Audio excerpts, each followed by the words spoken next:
الحمد للہ نحمده ونصلي على رسوله الكريم وعلى آله وأصحابه ومن تبعهم بإحسان إلى يوم الدين أما بعد اللهم انفعنا بما علمتنا وعلمنا ما ينفعنا وارزقنا علما تنفعنا به آمین۔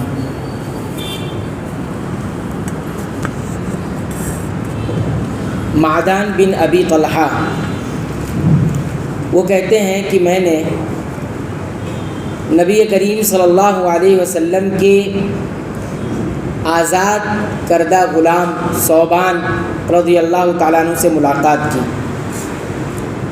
اور ان سے یہ پوچھا یا یہ کہا کہ مجھے کوئی ایسا عمل بتائیے کہ جس کو میں کرنے لگ جاؤں اور اس عمل کی بنیاد پر یا اس عمل کی وجہ سے یا وہ عمل مجھے جنت میں داخل کر دے، یا اللہ تعالیٰ اس عمل کے ذریعے مجھے جنت میں داخل کر دے، جنت مل جائے مجھے۔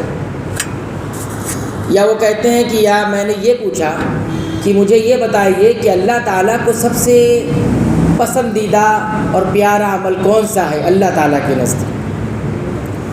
تو وہ کہتے ہیں کہ وہ خاموش تھے میرے اس سوال پر۔ میں نے پھر ایک مرتبہ اور پوچھا، پھر بھی وہ خاموش رہے۔ تیسری مرتبہ بھی میں یہی پوچھا تو 2 مرتبہ خاموش رہے، تیسری مرتبہ میں انہوں نے فرمایا کہ یہی سوال میں نے نبی کریم صلی اللہ علیہ وسلم سے کیا تھا، جو سوال آپ مجھ سے کر رہے ہو یہی سوال میں نے کس سے کیا تھا؟ اللہ کے رسول صلی اللہ علیہ وسلم سے کیا تھا۔ یہ آپ صلی اللہ علیہ وسلم کے غلام تھے، آپ نے انہیں آزاد کیا تھا، ظاہر سی بات ہے غلام تھے تو کافی وقت آپ کو آپ کے ساتھ گزارنے کا ملا، خدمت کا موقع ملا۔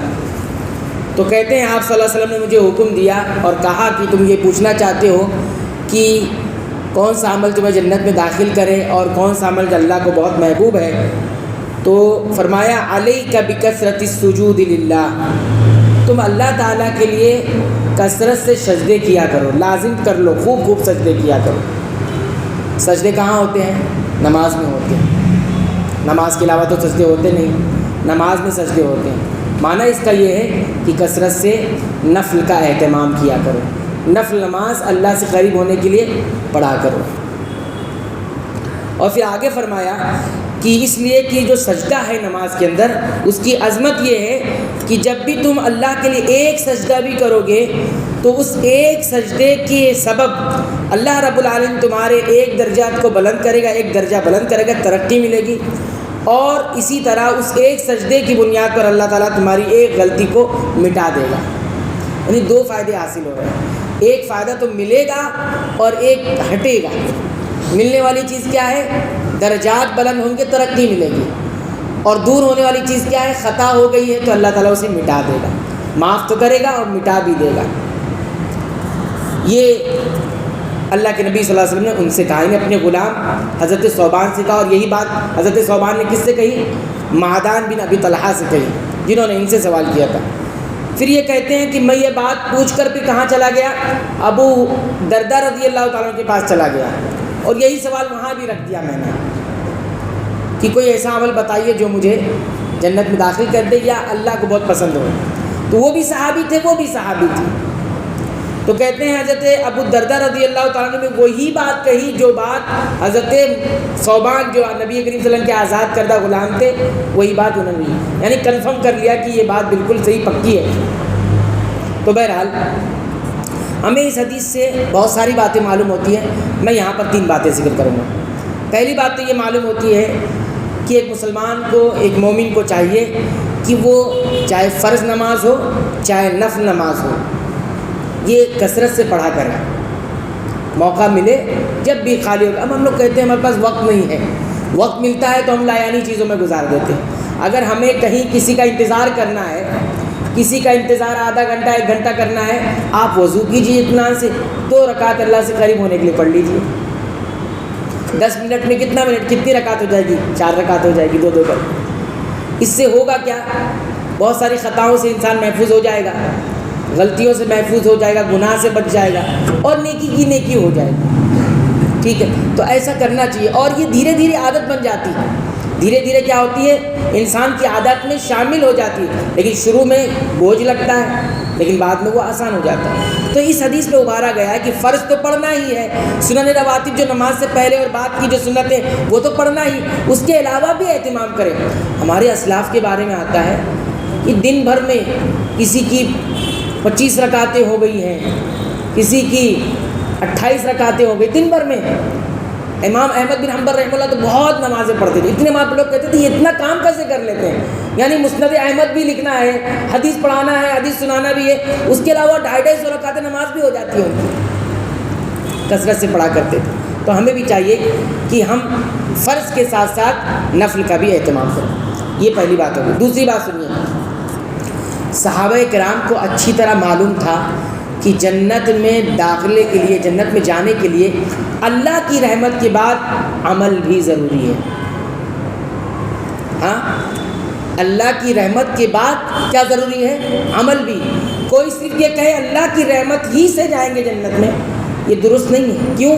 اللہ تعالیٰ نے ایمان کے ساتھ عمل صالح کو جوڑا ہے، دونوں، ایمان بھی ہونا چاہیے اور نیکیاں بھی ہونا چاہیے۔ نیکیاں گرچہ سبب ہے، بنیاد نہیں ہے۔